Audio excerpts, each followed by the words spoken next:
Notam alguma diferença entre estes dois ambientes? À partida seríamos tentados de imediato a circunscrever as nossas preferências entre a cidade e o campo, baseando-nos na impressão que nos é devolvida pelos sentidos.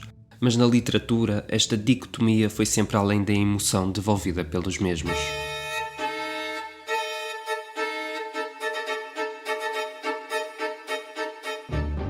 Recentemente li Nome de Guerra, de Almada Negreiros, e à medida que fui desenvolvendo no romance, outras obras da literatura portuguesa do século XIX me iam surgindo na mente. A obra poética de Cesário Verde, ou mesmo Camilo Castelo Branco e Eça de Queiroz. Nome de Guerra, escrito em 1925, traz a vida de Antunes, jovem de 31 anos, rico e provinciano que é enviado pelo tio para Lisboa.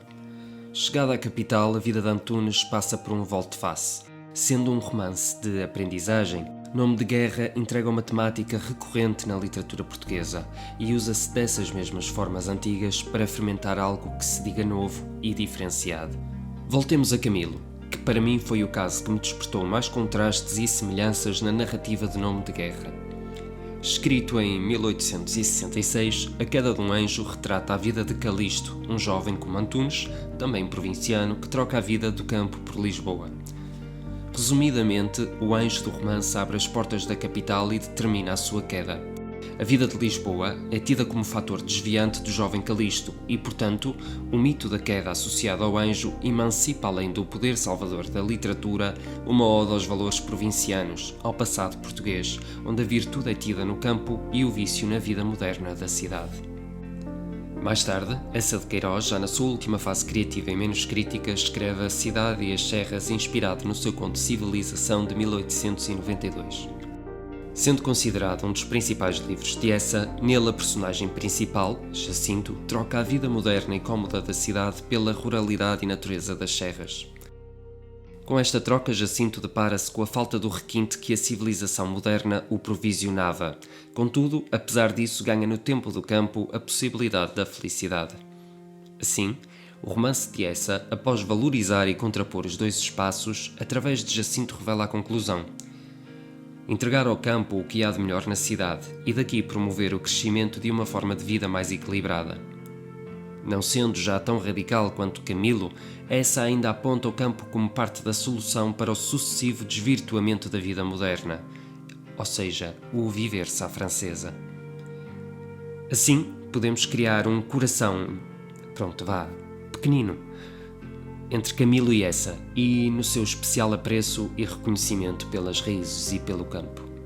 Regressando a Almada Negreiros, Nome de Guerra, romance moderno, usa-se das ideias e linhas destes legados e sem vergonha nenhuma irá chover no molhado.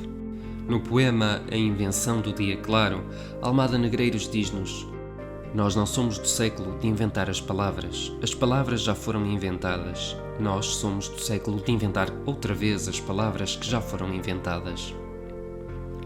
E é esta a principal proposta de Nome de Guerra, revisitar os nossos espaços comuns. Quer-se um novo olhar sobre os sítios e promover uma releitura do que nos foi deixado.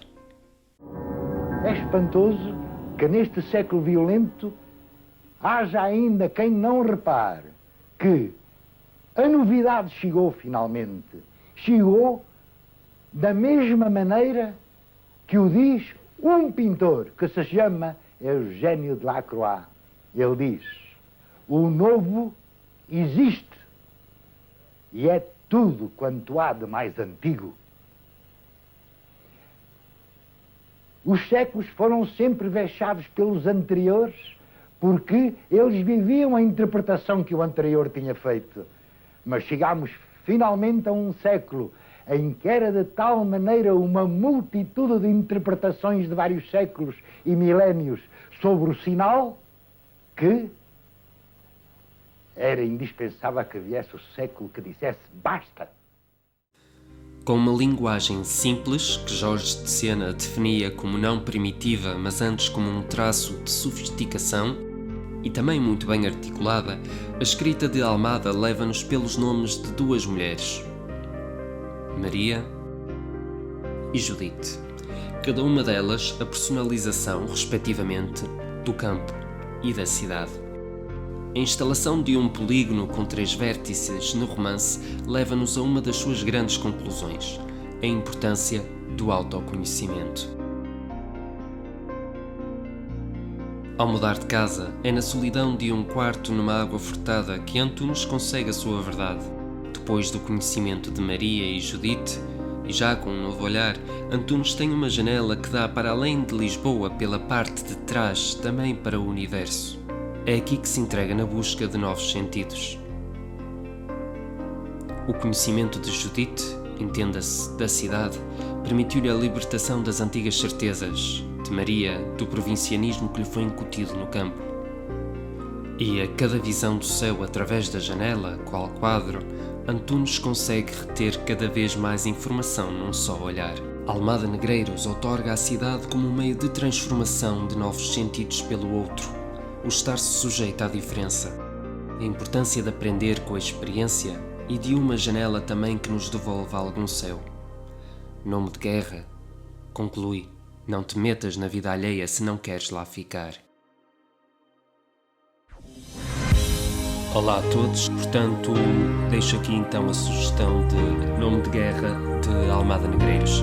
Vá, espero que se encontrem bem. Um abraço.